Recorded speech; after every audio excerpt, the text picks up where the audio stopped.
exporting goods from India under GST treated as a zero rated supply। जब हम India से दूसरी country में एक्सपोर्ट करते हैं तो वो हम जीरो रेटेड सप्लाई में आती है वो sale. Meaning exporter do not pay GST but can claim a refund of for input tax credit. इसका मतलब है कि आपको GST को पेड नहीं करना है और आपको ITC पे भी इसमें रिफंड मिल जाता है। रजिस्ट्रेशन एंड रिक्वायर्ड डॉक्यूमेंट, इनके किन डॉक्यूमेंट्स की रिक्वायर्ड है और रजिस्ट्रेशन कौन से होने चाहिए। GST रजिस्ट्रेशन, तो GST रजिस्ट्रेशन के लिए आपके पास टर्नओवर, अगर आपका स्पेशल कैटेगरी स्टेट नहीं है तो 40 लाख से ऊपर टर्नओवर होना चाहिए, तब आपको GST रजिस्ट्रेशन लेना कंपलसरी है। और स्पेशल कैटेगरी स्टेट वाले की 20 लाख की ये लिमिट होती है, जिसमें उत्तराखंड भी आता है। स्पेशल क्यों में क्या आता है? क्या आता है स्पेशल में? स्पेशल में और जो आते हैं नहीं, स्पेशल क्यों है ये उत्तर नहीं, ये अलग हुआ है ना, काफ़ी सारे स्टेट वो स्पेशल कैटेगरी में है। बाद में जैसे यूपी से बने थे, फिर बाद में बने। हाँ, तो छोटे स्टेट हैं, छोटे स्टेट को ज़्यादा बेनिफिट देने के लिए कैटेगरी बना रखी है। ये स्पेशल कैटेगरी है, ये वैसे हैं। अच्छा, exporter will lower turnover can opt for voluntary registration. जिनके टर्नओवर कम है वो लोग भी रजिस्ट्रेशन ले सकते हैं अपना, लेकिन वॉलंटरी रजिस्ट्रेशन अपनी मर्जी से ले सकते हैं, उन पर कोई लाइबिलिटी नहीं है रजिस्ट्रेशन लेने की, है ना। इम्पोर्ट एक्सपोर्ट कोड, एक IEC कोड होना चाहिए एक्सपोर्ट के लिए आपको। Obtain an IEC from the directorate general of foreign trade DGFT, this is mandatory for export. तो एक्सपोर्ट करने से पहले आपके पास लाइसेंस भी होना चाहिए। तो procurement of goods, export can procure goods in 2 ways, 2 तरह से प्रोक्योर की जा सकती है।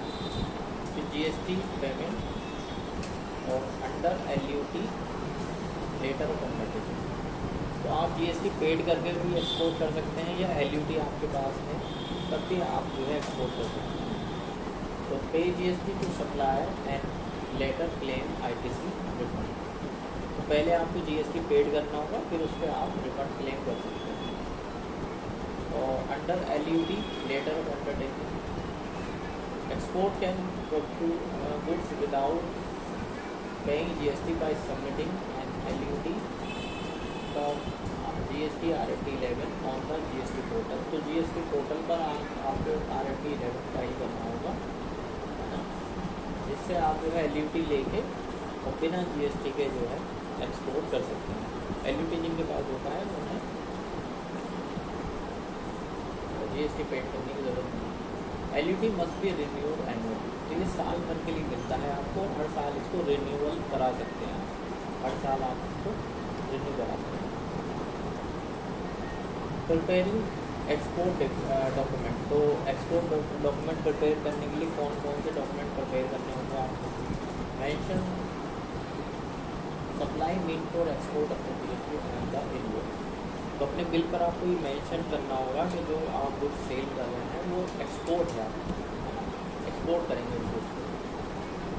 GST IN IEC code, buyers for address, shipping bill number and date shipping bill. तो आपको जो है आपके पास GST रजिस्ट्रेशन होना चाहिए, IEC कोड होना चाहिए। बायर्स का जो है, जो बायर है जो आपका विदेश में, उसका एड्रेस होना चाहिए आपके पास।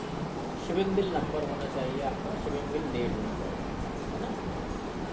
Act as proof of export issued by customer ensure include the GST IN invoice. तो ये आपका एक्सपोर्ट कब माना जाएगा जब ये कस्टम से इशू होगा, कस्टम डिपार्टमेंट से। अदर की document, packing list, bill of lading, airway bill of export generate on GST portal. Bill of export जो है यहाँ से जनरेट किया है। ये डॉक्यूमेंट आपको रिक्वायर्ड है एक्सपोर्ट करने के लिए। फाइलिंग GST रिटर्न और ये जब एक्सपोर्ट होता है तो फिर आपका मंथ के लास्ट में आपको जो रिटर्न फाइल करनी होगी GSTR 3। तो GSTR 1 में आपको जीरो रेटेड सप्लाईज को टेबल 6A में दिखाना होता है, शो करना होता है। और 3B में जो इसका 3.1 है उसमें जीरो रेटेड सप्लाई है, वहाँ पर आप उसको एक्सपोर्ट की वैल्यू को दिखाएंगे, मतलब कितनी आपको एक्सपोर्ट की है। तो दोनों ही रिटर्न में एक्सपोर्ट की डिटेल मेंशन की जाती है। क्लेमिंग रिफंड, अब आप अपना रिफंड क्लेम कर सकते हैं। Fill from GST refund reason, apply for a refund on GST portal with following document, copy of tax invoice and shipping bill. तो आपको जो है एक रिफंड अप्लाई आपका RFD 01 से हो जाएगा। उसमें आपके पास टैक्स इनवॉइस और शिपिंग बिल नंबर होना चाहिए, है ना। Bank realisation certificate, BRC proof of foreign payment. BRC आपके पास होना चाहिए फॉरेन पेमेंट के लिए, मतलब ये प्रूफ होता है कि आपने विदेशी जो है मुद्रा में पेमेंट किया है ना। तो उसके लिए BRC आपके पास होना चाहिए, बैंक रियलाइजेशन सर्टिफिकेट होता है। तो copy of LUT if issue, अगर आपने LUT का अगेंस्ट किया है तो LUT की कॉपी भी होनी चाहिए। Refund processing, refund are typically process within 60 days if document are verified. तो रिफंड आपका 7 दिन के अंदर प्रोसीड हो जाएगा अगर आप मतलब डॉक्यूमेंट वेरीफाइड होने के बाद।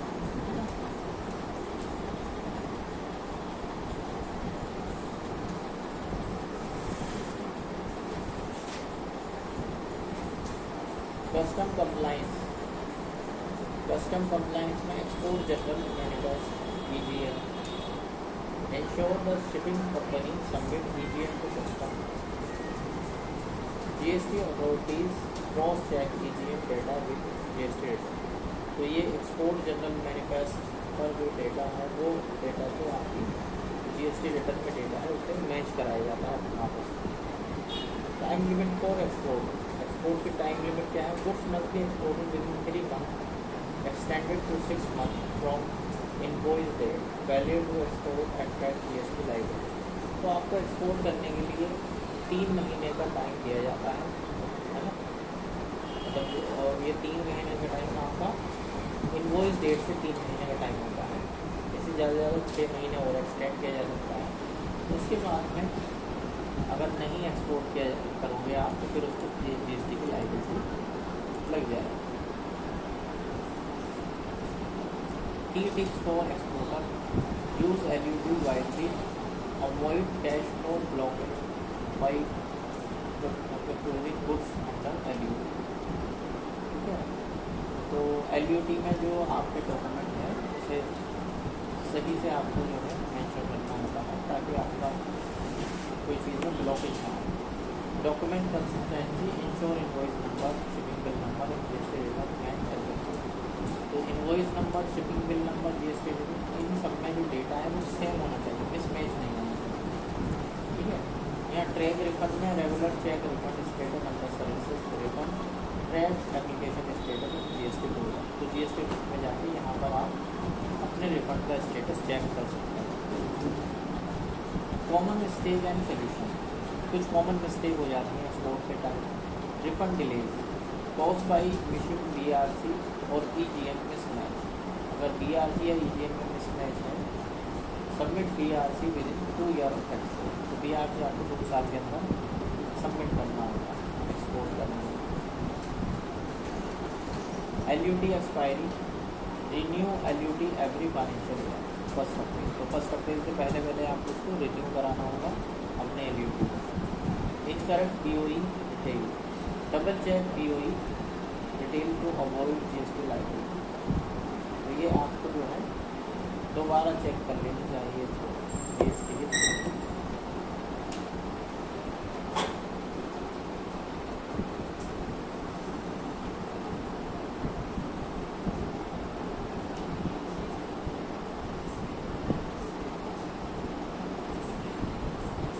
इसके बाद है export services under GST। Exporting services under GST is treated as zero rate supply. तो ये भी जीरो रेट सप्लाई का आएगा। Allowing business to avoid GST liability and claim become on input tax levy. Here detailed guide to process. तो यहाँ पर क्या है, eligibility criteria for export of service. तो इसके लिए क्या क्राइटेरिया है, तो qualify an export of service under GST the following condition must be, है ना, ये होनी चाहिए इसमें. सप्लायर और लोकेशन, जो माल बेच रहा है उसकी लोकेशन क्या है. The service provider must be registered in India. जो सर्विस प्रोवाइडर है वो इंडिया में रजिस्टर्ड होना चाहिए. रेसिपिएंट लोकेशन, और जो माल रिसीव करने वाला, वो सर्विस रिसीव करने वाला है वो, the recipient of the service must be outside India, वो इंडिया से बाहर का होना चाहिए. Place of supply, the POS place of supply must be outside India, या आउटसाइड इंडिया की होनी चाहिए. Payment received in convertible foreign exchange और INR as permitted by RBI. तो जो पेमेंट है वो आपका फॉरेन करेंसी में होना चाहिए. Distinct entities, the supplier and recipient must not be establishment of the same entity, branch of the same company. IT services provided to US-based client with payment received in USD and POS determine the client location, qualifying export of service. ठीक है, तो कोई मतलब IT services जो provide करते हैं US-based client को, और पेमेंट जो रिसीव कर रहे हैं आप वो USD में कर रहे हैं, तो ये आपका जो है एक्सपोर्ट ऑफ सर्विस में आप क्वालिफाई कर रहे हैं. इंडिया से बाहर का है क्लाइंट और पेमेंट भी USD में आ रहा है. स्टेप क्या है, स्टेप सबसे पहले आपके पास GST रजिस्ट्रेशन होना चाहिए, है ना, तो रजिस्ट्रेशन की रिक्वायरमेंट है. Submit letter of undertaking LUT होना चाहिए आपके पास. तो रिकमेंड 11 और GST portal to export services without paying GST. ठीक है, और LUT valid for 1 financial year must be renewable. 1 साल के लिए वैलिड होता है और आप LUT के अगेंस्ट जो है एक्सपोर्ट कर सकते हैं उसको बिना GST पेड किए. इशू टैक्स अगर टर्नओवर 20 लाख से कम का हो तो जब भी GST देना पड़ेगा. ले सकते हो आप, उसमें ऐसा कोई नहीं कि आपको GST लेना पड़ेगा. मैंडेटरी थोड़ी ना. मैंडेटरी, लेकिन एक्सपोर्ट के लिए लेना ही पड़ता है. एक्सपोर्ट बिना उसको होता ही नहीं. हाँ, क्वालिटी बेस पे ले सकते हैं. Issue tax invoice include the following in the invoice. Material details, GST recipient, foreign address, service description, SSC code and this declaration supplying info export under GST. तो यहाँ पर आपके जो बिल में है ये डिटेल होनी चाहिए. उसमें GST नंबर, रिसिपिएंट का फॉरेन एड्रेस, सर्विस किस तरह की थी, उस पर SSC कोड क्या है ना, तो ये सब होना चाहिए. Payment not mention foreign currency receive, payment आपको विदेशी करेंसी में ही देना होगा तभी ये एक्सपोर्ट माना जाएगा. प्राइस GST रिटर्न इसमें फाइल होगी GSTR1 और टेबल 6A 0 रेटेड सप्लाई. और 3B में क्या है, declare export under 0 rated supply section and claim ITC. 0 rated supply जो है इसमें आएगी आपके service. Document submission, maintain and submit. क्या आपको जमा करना है, FIRC foreign inward remittance certificate या BRC bank reservation certificate. Foreign inward remittance certificate या bank reservation certificate as proof of payment. तो पेमेंट के प्रूफ के लिए ये होना चाहिए. तो फॉरेन इनवर्ड रेमिटेंस सर्टिफिकेट या BRC बैंक रिजर्वेशन सर्टिफिकेट. ठीक है, तो ये पेमेंट का प्रूफ इसके थ्रू मिलेगा. कॉपी ऑफ द LUT की कॉपी होनी चाहिए. Service agreement contact with the foreign client, तो जो विदेशी क्लाइंट से आपका जो एग्रीमेंट हुआ हुआ है, कॉन्ट्रैक्ट हुआ हुआ है, उसकी कॉपी आपको लगानी है.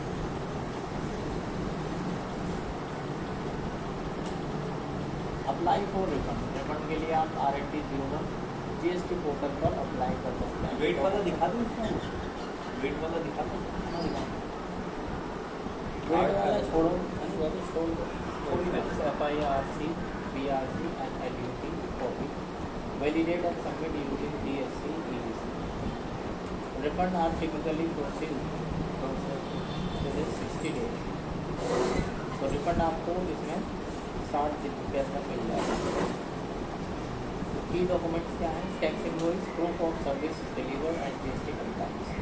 तो जीएसटी कंप्लाइंट और सर्विस के प्रूफ के लिए टैक्स इनवॉइस बना हुआ होना चाहिए। LUT to export without IGST payment, अगर बिना आईजीएसटी के पेमेंट एक्सपोर्ट कर रहे हैं तो एलयूटी होना चाहिए। FIRC BRC, ठीक है, evidence of foreign currency received, आपने विदेशी करेंसी रिसीव की है। Service agreement validates term with the foreign client, ये आपका एक एग्रीमेंट देना चाहिए जो आपके साथ विदेशी क्लाइंट के साथ हुआ है। GSTR 3B file return for refund verification, है ना। तो 3B और 1 आपकी फाइल होनी चाहिए रिफंड वेरिफिकेशन के लिए। Place of supply rules, place of supply rules क्या है? रेसिपिएंट की लोकेशन, नंबर 1 प्रॉपर्टी में POS where the property is located, property कहाँ पर है उसकी। Event POS where the event is held, ये कहाँ पर बेची गई है, कहाँ पर बेची गई है। Online services POS is determined by recipient IP address, billing address और पेमेंट नंबर, तो यहाँ पर ये स्टूडेंट है। Example, architecture service for a building in Dubai qualify as export, place of supply outside India. तो ये जो है आर्किटेक्चरल सर्विस प्रोवाइड करना है बिल्डिंग के लिए दुबई, है ना। तो ये एक्सपोर्ट के लिए क्वालिफाई हो जाएगा जो आउटसाइड इंडिया है। Services for a building in Mumbai even if paid USD do not qualify, अगर वो सर्विस मुंबई के अंदर है, वो बिल्डिंग मुंबई के अंदर है और सर्विस यहीं दी जा रही है, पेमेंट जो है USD में हो रहा है, तब ये आपका जो है क्वालिफाई नहीं होगा। तो दोनों चीज़ें बाहर होनी, मतलब USD में भी पेमेंट होना चाहिए और सर्विस भी आप दूसरी कंट्री में दे रहे हैं, तभी आपको ये एक्सपोर्ट एंड सर्विस में आएगा। Common mistake and solution, incorrect place of supply determination, तो आपने गलत प्लेस ऑफ सप्लाई मेंशन कर दी है। मिसिंग FIRC या BRC, जो पेमेंट का प्रूफ है आपका फॉरेन करेंसी का, ठीक है, वो submit within 1 year of export to avoid GST penalty, तो 1 साल के अंदर आपको ये सबमिट करना होगा। LUT expiry renewal annually before 1 अप्रैल, तो LUT आप 1 अप्रैल से पहले अप्लाई कर सकते हैं। Match invoices, ensure invoice number in GSTR 1 match shipping document. तो अब आपके जो अगर मिस मैचेज हैं शिपिंग बिल और उसमें फिर उससे भी दिक्कत हो जाए। Benefit of exporting services under GST, benefit क्या है? 0 टैक्स बर्डन, कोई टैक्स का बर्डन नहीं होता, नो GST और एक्सपोर्टेड सर्विस, एक्सपोर्ट को कोई भी GST की लाइबिलिटी नहीं होती है। ITC refund, claim refund on GST paid for input fair and consumption, तो आपको जो है ITC का बेनिफिट इसमें मिल सकता है। Competitive edge, lower educational cost and global pricing,